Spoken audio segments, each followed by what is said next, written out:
Namaste. Once again, we bring in another episode of Triple IM's Exampreneur. जो भी triple IM का participant या कोई और भी अगर एक्सपोर्ट या इंपोर्ट में सक्सेसफुल आगे बढ़ते हैं तो हम उनको एग्जाम्प्रेन्योर बोलते हैं, एंटरप्रेन्योर नहीं, एक्सपोर्ट इंपोर्ट एंटरप्रेन्योर करके हमने नाम रखा है। और यहाँ पे हम उनको इनवाइट करते हैं जिन्होंने एक अपना रास्ता खुद ढूंढा है एक्सपोर्ट या इंपोर्ट करने के लिए। तो आज हम मिल रहे हैं फरीदाबाद से Amit Kamboj. And Amit is from Faridabad. I am in Delhi today, and even he has driven all the way from Faridabad to Delhi, Karol Bagh.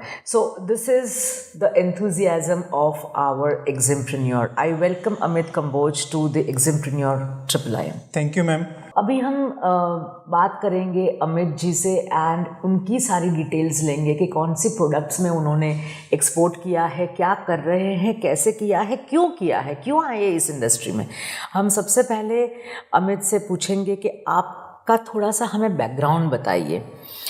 ये शो अमित ऐसा है कि हमारे दर्शक जो हैं, हमारे व्यूअर्स जो हैं, उनको काफ़ी सारे डाउट्स होते हैं। They have a little doubtful mind because कि चीज़ें सुनते रहते हैं, पढ़ते रहते हैं, उनको कुछ समझ में नहीं आया था कि इसका मानो या यहाँ का मानो। तो ये शो जो है हमारे दर्शकों के लिए बहुत इम्पॉर्टेंट है, बहुत मायने रखता है, बिकॉज इसमें से वो देखेंगे कि नहीं, ये बैकग्राउंड से आते हैं लोग, हम भी कर सकते हैं। So it's telling them that you are not the only one, there are lots of them who are struggling and who are going ahead. तो आपके बैकग्राउंड से हम शुरू करेंगे। Yeah, ma'am. My background is pharma. I started from pharma industry, and then I did my post graduation from Indian Institute of Foreign Trade. It's a premier institute in India. Okay. कहाँ से किया, कौन सी city से? Sorry, Delhi से। दिल्ली से। Okay. तो चीज़ें वहाँ से स्टार्ट हुई हैं। तो एक्चुअली तो वहाँ से हमने सीखा कि एक्सपोर्ट इंडस्ट्री में कैसा रहता है, हाउ डिसीजन मेकिंग होता है, बिकॉज उस इंस्टीट्यूट्स में क्या होता है, गवर्नमेंट के लिए डिसीजन मेकिंग वहीं से होता है सारा, related to institute of foreign trade, yes, related to export. तो वहाँ से फैकल्टी से मिलते थे, अच्छा लगता था कि वो कैसे डिसीजन मेकिंग में गवर्नमेंट की हेल्प करते हैं। तो एक एंथू वहीं से स्टार्ट हुआ, मतलब कि अगर मैं कहूँ जर्नी जो होती है एक्सपोर्ट की, तो वहाँ से कहीं ना कहीं अंदर से स्टार्ट हुआ कि ये करना है, इस इंडस्ट्री में कुछ तो करना है एटलीस्ट। तो तब तक आप क्या कर रहे थे? कॉलेज की पढ़ाई की? नो, दैट उससे पहले आई वाज इन जॉब। अच्छा, आप जॉब ही कर रहे थे? Then I did my post. Job करते करते आप और कौन से इंडस्ट्री में जॉब कर रहे थे? फार्मा इंडस्ट्री में। फार्मा इंडस्ट्री में जॉब करते करते आप फार्मा इंडस्ट्री से ही पढ़ाई की, और फार्मा इंडस्ट्री में जॉब करते करते आपको एक्सपोर्ट इंपोर्ट का सूझा, और आपने IIFT, Indian institute of foreign trade में एडमिशन लिया। ओके। और वहाँ जो भी आपने सीखा उससे आप इम्प्रेस हुए? उससे भी काफ़ी इम्प्रेस हुआ। पता लगा what is export industry, how it works, कैसे डिसीजन मेकिंग होती है, पूरा सिस्टम कैसे फाइनेंसिंग रहता है आपका, WTO क्या है, एवरीथिंग। उसके बाद जॉब चलती रही, चेंज हुआ, then I come to this another industry. But मन में था कि कुछ करना है, तो आई वाज सर्चिंग अराउंड कि कैसे हो सकता है, क्या हो सकता है। ओके। तो इंडस्ट्री जो मतलब आपको सेटअप करना है, कंपनी का सेटअप करना है, वो चीज़ें क्या होता है कि मैम जब आपको चीज़ें पता लगती हैं कि एटलीस्ट यू शुड नो कि इसका एक रास्ता क्या है, what is the way out, तो पता लगा कि पहले एक कंपनी आपको स्टार्ट करना है। Very good. We took yes और तो हमने GST लिया, अपना कंपनी स्टार्ट किया, IC लिया। कौन सी कंपनी आपने शुरू की? Proprietorship? Proprietorship.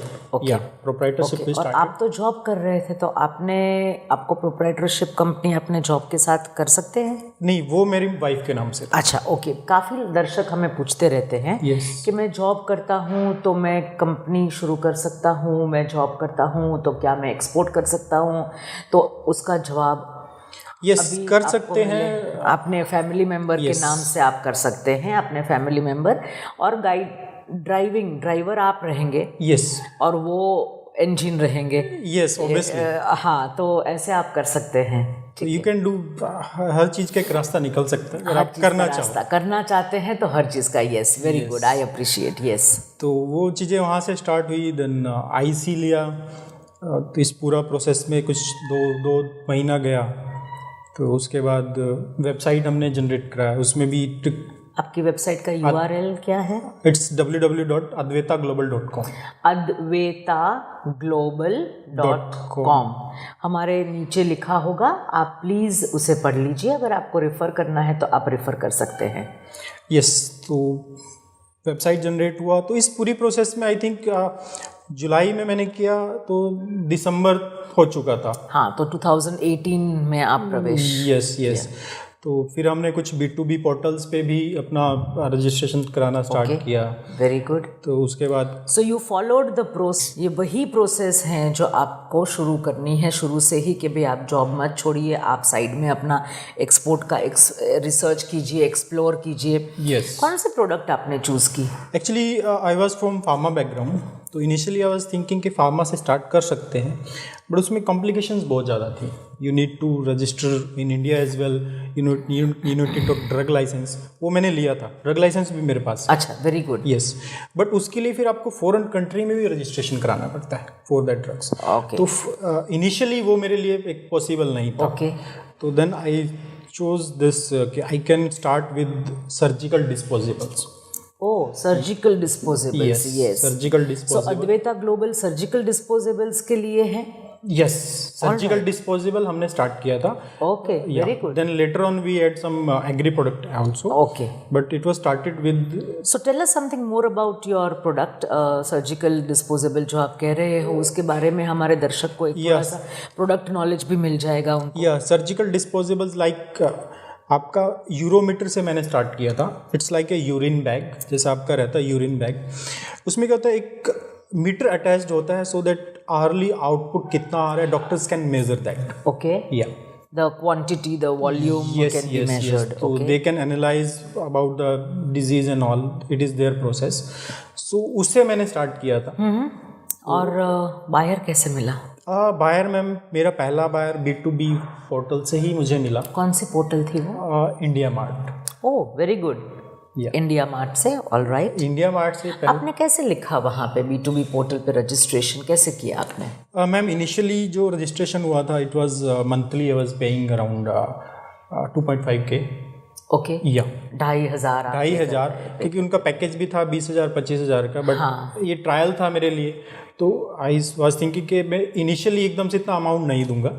I will do some calculated. Yes, very good. Yes, कि कुछ ट्राई करेंगे, अगर सक्सेसफुल होता है तो देन विल स्टार्ट। आपको बांग्लादेश से ये B2B साइट से आपको ये मिला? यस। और ये जो मुझे, अगर मैं आपको बताऊं, 1 जनवरी को ये मैंने B2B पोर्टल स्टार्ट कर दिया था कुछ दिसंबर मंथ में। ओके, या तो 1 जनवरी को ही मेरा जो बायर के साथ था कम्युनिकेशन हुआ। हाँ, तो he was asking about my product. उन्होंने अपना पूरा स्पेसिफिकेशन दिया। तो ये बायर कहाँ के थे? बांग्लादेश। हमारा नेबरिंग कंट्री। या नेबरिंग कंट्री है, बांग्लादेश से ही मुझे पहला ऑर्डर। हाँ, वेरी गुड। तो इनिशियली बात होती रही, रेट्स को लेके नेगोशिएशन चलता रहा, क्योंकि आई वाज आल्सो न्यू, तो मुझे सप्लायर से भी कांटेक्ट करना था। तो वहाँ पे मैंने एक चीज़ ये भी सीखी कि कुछ भी आप काम स्टार्ट कर रहे हो तो आपके पास पहले एक सॉलिड सप्लायर होना बहुत ज़रूरी है। Very good. Yes, solid supplier, दो ही चीज़ बहुत इम्पोर्टेंट और मायने रखती हैं किसी भी नए एक्सपोर्टर के लिए। बाद में तो वो अपना जो सिखाते हैं वो सीखते हैं, वो आगे चलता रहता है। दो चीज़ें जो हमारे कंट्रोल में रहती हैं वो है प्रोडक्ट और दूसरा है सप्लायर। ये दो चीज़ें इसलिए इम्पॉर्टेंट हैं, अगर ये दो चीज़ें सही हैं, मतलब आपने उसको टकोरा मार के चेक किया है दोनों चीज़ों को, प्रोडक्ट सप्लायर, प्रोडक्ट मार्केट, और सप्लायर आपको कौन सी क्वांटिटी में देगा और क्या रेट पे देगा। और एक सप्लायर नहीं, आपके पास 5 से 6 10 सप्लायर का लिस्ट होना चाहिए और उनके सैंपल्स होने चाहिए। This is one thing which is extremely important. तो ये अगर हमने फॉलो किया, buyer is not difficult to find. Buyer हमें मिल जाते हैं, पर हमारी रेडीनेस नहीं होती है। जब बायर सामने से मिलता है तो हमारी रेडीनेस नहीं होती। वही आप कह रहे हैं, प्लीज़ आगे बढ़िए। तो वहाँ पे ये लर्न किया कि सप्लायर होना आपके लिए बहुत जरूरी है, एक अच्छा सप्लायर आपके पास। तो उस टाइम पे आई थिंक मैंने 15 से 20 सप्लायर्स चेक किए। ओके। तो then I finally got one supplier. तो सैम्पल्स भी मेरे पास 5 से 7 सप्लायर्स के आ गए थे। Very good. यस, तो finally I took one sample from one supplier, जो मुझे लगा कि it is one of the best. तो then I shared it with my buyer. तो उसमें पैकिंग भी पहली बार करना था, तो वो भी आपने सीखा था कि एटलीस्ट पैकिंग अच्छा होना चाहिए। Very good. या कि वो दिखना अच्छा चाहिए। हाँ। तो उसके लिए मैं फिर कुछ काफ़ी चीज़ें बाहर मार्केट में सर्च किया कि कैसे उसकी पैकिंग कर सकते हैं, कैसे उसका बॉक्स होना चाहिए। सैंपल भेजना था आपको? या मुझे सैंपल भेजना था। अच्छा। वो या एक्सपोर्ट इंपोर्ट की इंडस्ट्री में ऐसा कहा जाता है कि जब आप सैंपल भेजते हो किसी इंटरनेशनल बायर को, या फिर इंटरनेशनल आपसे यहाँ से अगर एक्सपोर्ट कर रहे हो, या फिर वहाँ से कोई आता है आपके पास, सप्लायर आपको भेजता है, तो वो ऐसे होना चाहिए जैसे आप अपनी गर्लफ्रेंड को पहली गिफ्ट भेज रहे हो। सो ये जो चीज़ है, आपका जो प्रेजेंटेशन है वो बहुत ही सुंदर होना चाहिए। Quality should be very good. कुछ भी कर लीजिए, आपकी जो प्रोडक्ट की क्वालिटी है वो सैंपल से ही झलक के बाहर आनी चाहिए। सो आपके ऊपर बायर का ट्रस्ट ऐसे बनता है धीरे धीरे से। आप उनसे बात करते हैं, फिर आप सैंपल भेजते हैं, फिर वो सैंपल की क्वालिटी देखते हैं, और उसके बाद आती है price. Am I right? Yes, you are right. तो हमने सैंपल भेजा, उसको अच्छा से पैक किया, सब कुछ। उस पैकिंग में भी टाइम लगे, पहली बार कर रहे थे तो पता नहीं था क्या एक्सपेरिमेंट कर रहे थे, बट जो हमें लगा कि हाँ ये अच्छा है, तो हमने वो पैकिंग भी भेजा कर दिया। हाँ। और फाइनली इसमें क्या है, हमें सिर्फ सैंपल भेजना था, जो ट्रांसपोर्टेशन का जो खर्चा था वो बायर ने ही पे किया था। अच्छा, वेरी गुड। यस, तो हमें अपनी तरफ से ऐसा कुछ पे नहीं करना पड़ा। एक्सपेंस नहीं था? नहीं, कोई एक्सपेंस नहीं था। तो उन्होंने खुद से हमें अपना जो उनका रजिस्ट्रेशन था DHL के साथ, अच्छा, वो शेयर किया कि आप वहाँ पे जाओ, हाँ, सैंपल दे दो, वो हमारे रजिस्ट्रेशन नंबर पे हमें यहाँ पे भेज देंगे, बाद में हमें बिलिंग कर देंगे। Very good. आपने क्या क्या भेजा सैंपल के साथ? हमने पूरा सैंपल भेजा, उसका अंदर से पूरा पैकिंग किया विद जो एक पॉलीथीन रहता है उसमें एक सैंपलिंग के लिए, वो पूरा हमने अंदर डाला था कुछ? यस, अंदर उन्होंने पूरा उसमें डाला था, पूरा ऐसा नहीं खाली सैंपल भेजा। नहीं, कुछ कागज़ डाले थे, मतलब इनवॉइस या कुछ पैकिंग लिस्ट कुछ? या वो सब किया था हमने, इनवॉइस वगैरह सब। Very good. या एक्चुअली उस प्रोसेस में भी मुझे सैंपल तो रेडी था, बट वो भेजना कैसे है, इट्स नॉट कि मैं उसको ऐसे ही भेज सकता हूँ। बट फिर मैंने सर्च किया कि आपको उसके साथ कुछ इनवॉइस भी भेजना है। जब मैंने सामने बात करी DHL से कैसे जाना है, उन्होंने बोला सर आपका ID भी चाहिए और इसके लिए हमें एक इनवॉइस चाहिए कि इट्स लाइक एक कंट्री से दूसरे कंट्री में जा रहा है और कमर्शियल प्रोडक्ट है। तो वो बनाने में भी मुझे आई थिंक 1 से 2 दिन लग गया समझने में कि कैसे होना चाहिए, क्या उसमें कई बार बनाया वो सही नहीं बना, गलत बना, कई जगह सैंपल देखा। किसी से गाइडेंस ली? वो एक्चुअली ऐसा था मैम, सेम डे ही मुझे पता लगा अच्छा कि ये आज ही भेजना है, तो वो गाइडेंस का भी टाइम नहीं था। तो सच ये था कि उस टाइम पे मुझे सर्च खुद से किया कि कैसे किया। सैंपल जब भी भेजते हैं, जो इनको दिक्कत आई वो आप लोगों को दिक्कत ना आए, सैंपल भेजने के लिए आपको एक पैकिंग लिस्ट भेजना होता है, और पैकिंग लिस्ट जो भी सही अमाउंट है, 5 बैग भेजी या 10 बैग भेजी या 25 आइटम भेजी या 3 आइटम अलग अलग चीज़ों की भेजी, जो भी है वो आप लिखिए पैकिंग लिस्ट में। दूसरी चीज़ है आप सही इनवॉइस बनाएं। इनवॉइस जो भी उसके दाम हैं उसी तरह से USD में लिख के बना सकते हैं, और एक सील आता है, एक रबर स्टैम्प आता है, not for sale, samples only. So ये एक लाइन उसके अंदर आप ऐड कर सकते हो। दिस इज़ वेरी यूजफुल, क्योंकि अगर आप सैंपल भेज रहे हो तो it has its own terms and conditions, वरना वो एक्सपोर्ट बोला जाएगा। तो this is only for future export, and इसको हम सैंपल कहते हैं। सो दिस इज़ दूसरों को हम बता दें ताकि हाँ, this is a learning experience for them as well.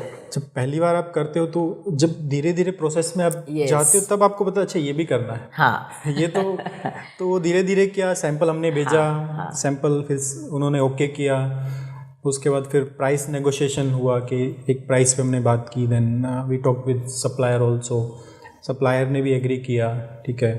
Then आपने सैंपल जब भेजा तब आपने कुछ प्राइस FOB CIF कुछ भेजा होगा उनको? हाँ, प्राइस, यस, वो प्राइस हमने उनको भेजा, CIF प्राइस हमने उनको, CIF प्राइस आपने कोट की थी? Yes, CIF price all right, okay. फिर उन्होंने थोड़ा नेगोशिएट किया? वो थोड़ा नेगोशिएट किया, फिर हमने भी सप्लायर से नेगोशिएट किया, तो finally we agreed.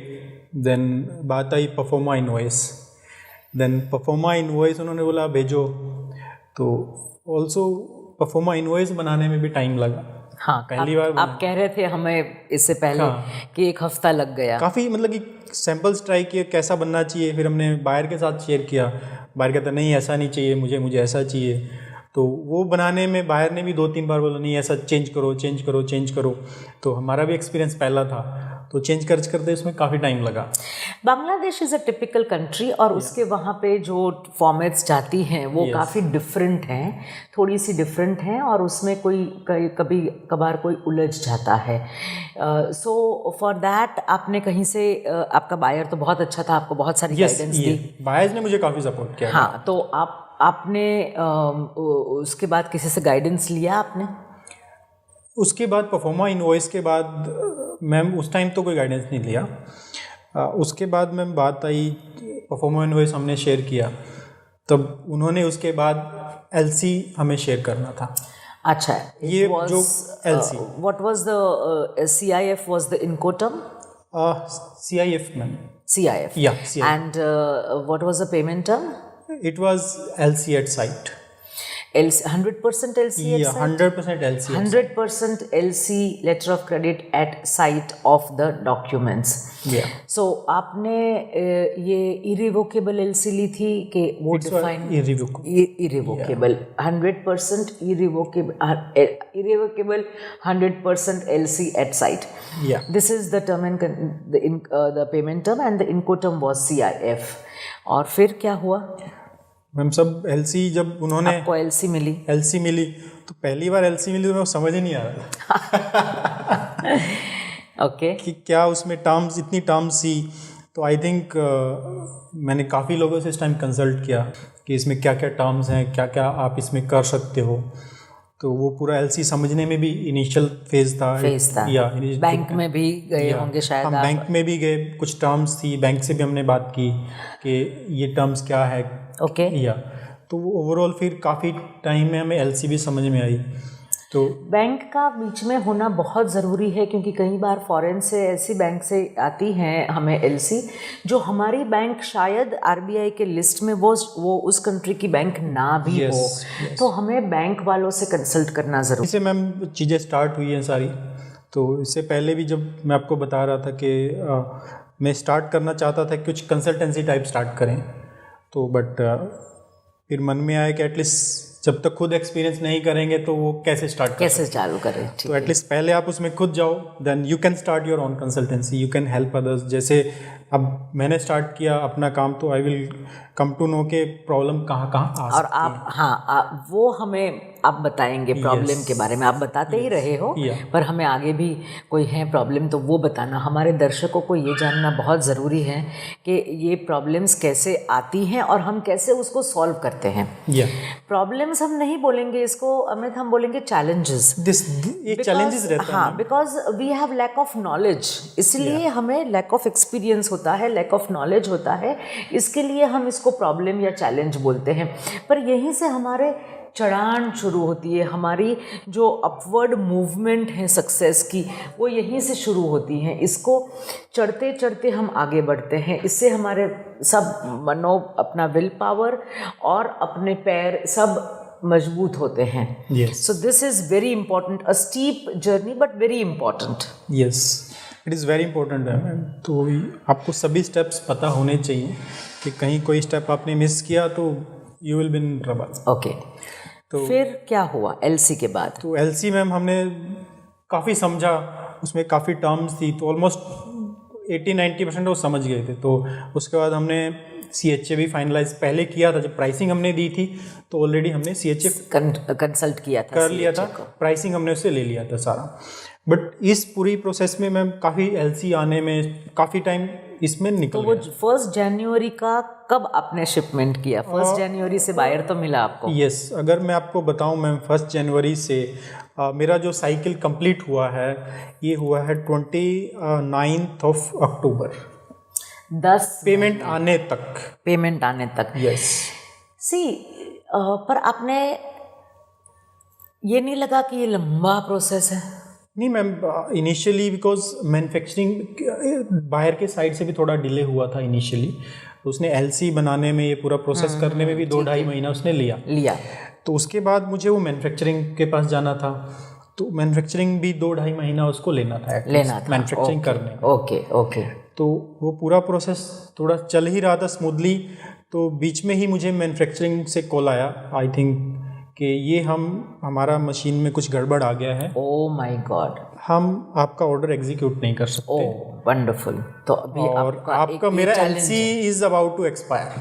Oh okay, wonderful. Yes, कैसे आपने इसको सॉल्व किया? तो एक्चुअली इनिशियली तो जब सप्लायर ने जब मुझे बोला कि मैं मैन्युफैक्चरिंग नहीं कर सकता, उसकी मशीन्स में कुछ प्रॉब्लम आ गया था, और वो इम्पोर्टेड प्रोडक्ट, उसका जो मशीनरी थी इम्पोर्टेड मशीनरी थी, कहते बाहर से ही इसके कुछ मैकेनिक या इंजीनियर आएंगे और then it will take time. मेरा LC was about to expire. तो एक्चुअली मैं सच बताऊं तो मेरे पैरों के तले जमीन खिसक गई। सही बात है बिकॉज वो चीज़ें मेरे कंट्रोल में नहीं पेट में बटरफ्लाइज स्टमक में आने लगे और डर सा लगने लगा, अभी क्या करे, किसको पूछे, रातों की नींद चली गई। हाँ, फिर क्या हुआ? बट मन में था कि करना तो है। अच्छा, ये बहुत बढ़िया चीज़ है। हाँ, एक्चुअली इस टाइम ये था कि करना है, जो भी होगा देखा जाएगा। तब आप जॉब में भी थे? यस। ऑल राइट, तब जॉब में भी थे। Very good. तो आई वॉज थिंकिंग कि क्या करना है। देन मैं बायर को कुछ बोला कि आपका कंसाइनमेंट रेडी हो गया था, बट वो एनी हाउ जो हमारा जो व्हीकल था आपने वो करके एक्सीडेंट हो गया, और आपका जो प्रोडक्ट था 50% वो डैमेज हो चुका है, तो एटलीस्ट हमें 1 महीना और चाहिए दोबारा उसको रीमैन्युफैक्चर करने के लिए। तो buyer was very supportive. Buyer was very supportive. You were very lucky. Yes, very good. और आइटम भी ऐसी थी कि जिसके लिए कोई आज ज़रूरत ना हो। It was the, once again I'll remind my viewers कि it was यूरोमीटर। यूरिन बैग के साथ एक मीटर आता है, उसकी हर घंटे में कितनी क्वांटिटी होती है यूरिन की, वो एनालिसिस करने के लिए। So urometer was, it's a surgical disposable product. Yes, तो उसमें यूरिन बैग भी अटैच रहता है, एक मीटर भी अटैच रहता है, सब कुछ पूरा उसमें। So it was not an urgency वाली कोई चीज़ नहीं थी कि, so and the buyer was very good. We must be very grateful to the buyer. Yes. तो फाइनली बायर ने फिर हमें और 1-1.5 महीने का टाइम दिया, एलसी एक्सटेंड की, या उससे हमने रिक्वेस्ट की कि आप एलसी इसको एक्सटेंड कर दो। ओके। और जो अगर कुछ आपका एक्स्ट्रा खर्चा आता है देन वी पे नो प्रॉब्लम। या हमने उसको इतना एश्योरेंस दिया, कोई प्रॉब्लम नहीं है। तो he said okay, no problem, I will do that.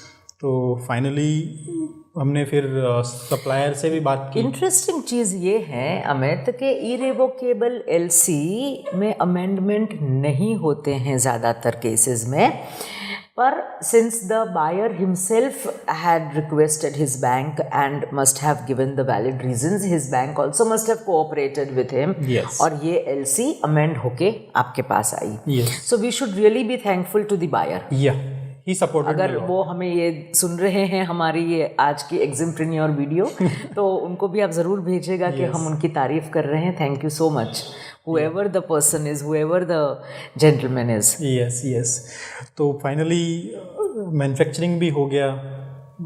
तो मैन्युफैक्चरिंग होना था मुंबई से, तो I was in Mumbai 2 days earlier. जब कितनी क्वांटिटी थी? It was ma'am 10,000 pieces ma'am. 10,000 pieces. So LCL आपने बुक किया? या तो एक्चुअली मैम जो CHA था हमने बुक किया हुआ था. तो जैसे अभी 2 दिन बाद मटेरियल जाना था तो मैं मुंबई पहुंच गया था कि फॉर स्टफिंग एवरीथिंग के, फॉर एवरीथिंग, ये सुपरविजन के लिए. Very good. तो मेरा यहाँ से जब मैं गया था दिल्ली से तो बात हो गया था मेरा CHA से, बिकॉज उसको ही सब कुछ मैनेजमेंट उसी का था, पूरा ट्रांसपोर्टेशन, क्लियरिंग वगैरह सब उसको करना था. तो जब मैं मुंबई पहुँचा तो मेरे को इवनिंग में उसका CHA का कॉल आता है 7 बजे कि हम आपका कंसाइनमेंट नहीं कर सकते. That was again a challenging situation for me. I was in Mumbai. अगर दिल्ली में भी था तो कुछ मैनेज कर सकता था. हाँ, क्योंकि you are basically from Delhi area, NCR area. Yes. तो मैं वो भी मैम एक बहुत बड़ा शौक था मेरे. Yes, I understand. Everything is ready. हमने मटेरियल रेडी कर लिया है. श्योर हमारे दर्शकों को बहुत अच्छा लगा होगा ये सुन के कि कैसे कैसे रोड ब्लॉक्स आते हैं, पर ये रोड ब्लॉक्स एक्चुअली में नहीं रोड ब्लॉक्स हैं. इससे हम कैसे पार करते हैं ये हमारे पैरों की और मन की मजबूती पे आधार रखता है. So please. सो वहाँ पे फिर वही बात है, never give up. Never give up. Yes, never give up. तो वहाँ पे मुंबई में कुछ मेरे लोकल कॉन्टेक्ट्स थे. तो उनसे मैंने बात करी कि ऐसे मुझे एक ट्रांसपोर्टेशन के लिए ट्रांसपोर्टर चाहिए, बिकॉज मैं नहीं जानता था एक रिलायबल भी होना चाहिए जिसके थ्रू आप भेज सको. तो मुझे वहाँ से कुछ उन्होंने 5-6 लोगों के कॉन्टेक्ट्स दिए, सबने करके. तो finally I chose one transporter. Okay. तो ही हेल्प मी टू. आपने बाई रोड ही भेजा बांग्लादेश? यस, बाई रोड भेजा. CHA ने मुझे ये बोला था कि आप मुझे कलकत्ता तक भिजवा दो, आगे मैं देख लूँगा. अच्छा, ओके. इससे ज़्यादा मैं नहीं हेल्प कर पाऊँगा. ओके. सो मुंबई से नहीं गया पर कलकत्ता से गया, तो आपने मुंबई से कलकत्ता तक भेजा? बाई रोड मैंने भेजा, वो with the help of my some relatives and उनके कॉन्टैक्ट से. यस. Very good. तो देन वहाँ पे गया और CHA ने सब क्लियरिंग कराने के बाद थोड़ा सा प्रॉब्लम क्लियरिंग में भी आया हमें, बिकॉज वहाँ पे बहुत क्यू काफ़ी लंबा रहता है. It took 12 days, but finally वो हो गया और मेरा पेमेंट आ गया 29 अक्टूबर को. I got my first payment and it was my journey and learning for me also कि कैसे आपकी शक्ल से लग रहा है कि आप बड़े खुश हैं आपकी ये जर्नी से. Very good. We really appreciate. दर्शकों को मैं ये बोलना चाहूँगी कि अभी अमित कंबोज हमारे जो एग्जिमप्रेन्योर आज के हैं, उनके साथ हमारी बातें अभी जारी रहेंगी. We will have a second episode of him. He has a wonderful experience to share with ECGC. जो इन्होंने एक कंटेनर भेजा था श्रीलंका, उन्होंने ECGC लेके भेजा था. इसके बारे में हम अभी बात करेंगे. So you watch the next episode of Amit Kamboj Eximprenior with @IIIN YouTube channel.